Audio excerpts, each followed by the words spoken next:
You want to know the hardest thing about grief?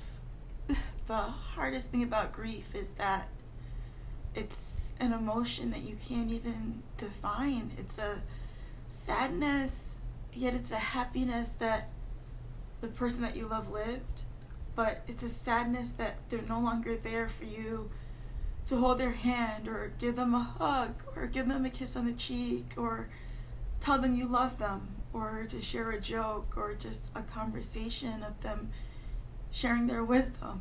The hardness of grief is that it'll be 10 years since my grandfather passed on January 12th. And I was fine this morning. I have a doctor's appointment at 11. I woke up at 8. I did my hair. I felt like doing my makeup so I look pretty because I have other things to do today. I have another doctor's appointment at 4. And I'm dressed and, I'm like, okay, I'm going to go and have an Ensure for breakfast because I still don't have an appetite. And I walked into the kitchen, and just as I was opening the fridge, I looked at my refrigerator, and there's a little card that has a poem about dragonflies and a picture of a dragonfly on it. And I just broke down crying because not only am I grieving my grandfather, but I've lost so many friends in the past year that I've lost count, and I've just been numb. And normally I would post about them and I'd give a tribute, and I haven't even been in the emotional space to do that lately. But grief is real, and I know I have 3 friends especially who are grieving their children, and they lost their children to colorectal cancer, and I'm trying to grasp why, I know we're not supposed to question, but I just can't understand why kids are now getting this and we're losing kids. It's just so wrong. 10 years ago I was 29 and I was diagnosed and I was the baby in the group. Now the baby in the group really is a baby. Jalen was 12, Vinny was 15, Cameron was 18. These are kids. These are kids who have had their future stolen from them, had their childhood stolen from them because they were sick during their childhood, and then they didn't even get to live to see 29, which is young. And I'm absolutely heartbroken, and the grief is really hitting me today. It's really hitting me that, my friend Cynthia, she fought stage 4 cancer for 14 years. And I swore she was going to be fine. And she's gone. And, I'm not usually this vulnerable, but I know a lot of us in this community are starting off our New Year's. We're filled with grief. But what we have to do is we have to take it. And we have to take our grief and our pain and our tears.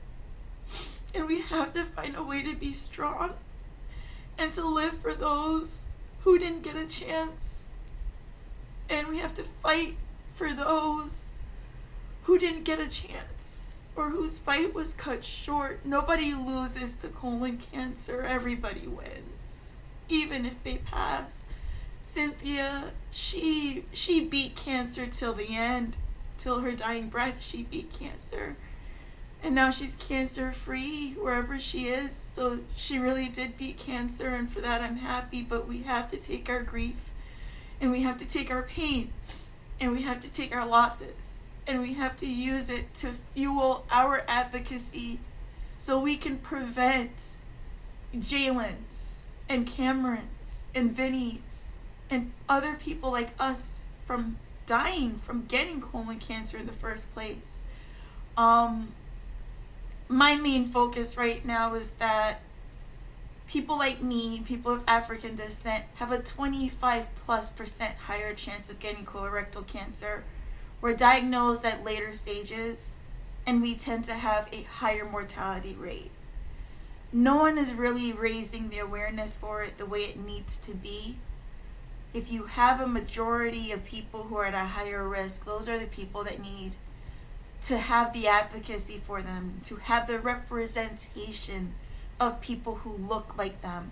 Not just having pictures in publications, but having actual representation of people who look like them, people who look like me, out there. It's 10 o'clock. Fighting for them.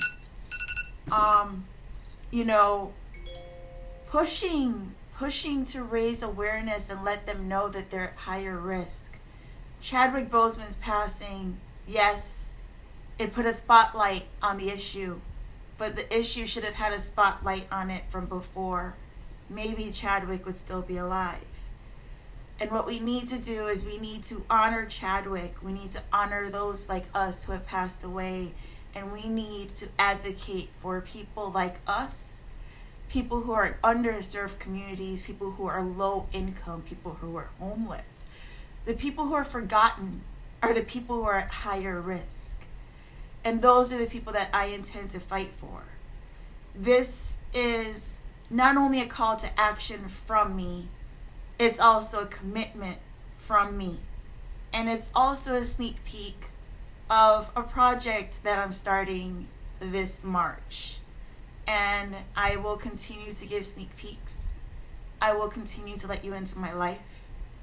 I will continue to be vulnerable and transparent.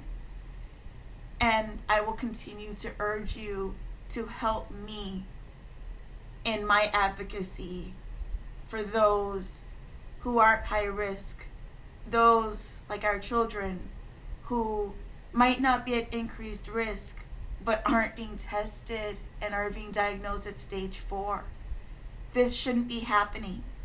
Colorectal cancer is a preventable disease. All it takes is a colonoscopy, but more so it takes a doctor who is willing to look outside of the box the way my final doctors did after being misdiagnosed by 20. Those 5-6 doctors saved my life. My surgeon saved my life because they finally listened when others weren't. They finally listened when I started to think that my illness was in my head. I started to think I was going absolutely crazy and that I was imagining things with the pain that I felt. So I would like you to help me in my advocacy. I would appreciate it if I start a fundraiser, if you give to that fundraiser, because that money will put me in a place to start my special project, which I'm not ready to share the details quite yet, but the official launch will hopefully be in March. The last thing that I need right now is to get my 501c3, and that is what this money is going towards. I have everything else in place. I have medical doctors on my board, so I have a certified board. God has been guiding me through this, and now I need your help for that final step so that I can start my nonprofit. The name will be Architects of Hope.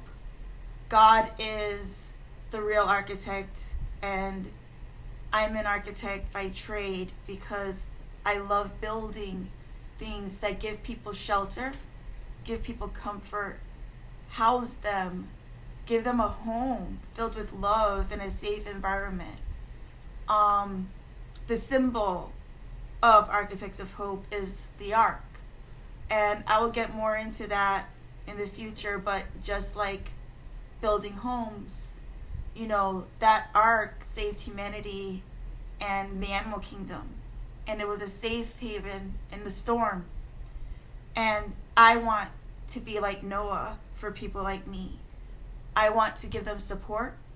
I want to give them shelter. I want to give them a safe place. And I want to get them through their storm. And I want to be the sunshine in their storm. Because when I went through this alone. And I don't want anybody else, especially young, to go through this alone. And so I have made a commitment from when I became NED that anyone that I met, I would love them, I would support them, I would encourage them, I would hold their hand, and I would walk by their side.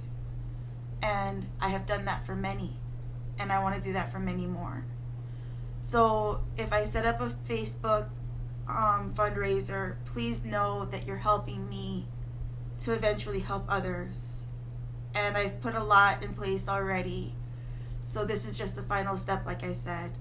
So please help me to help you and to help others like us. Thank you.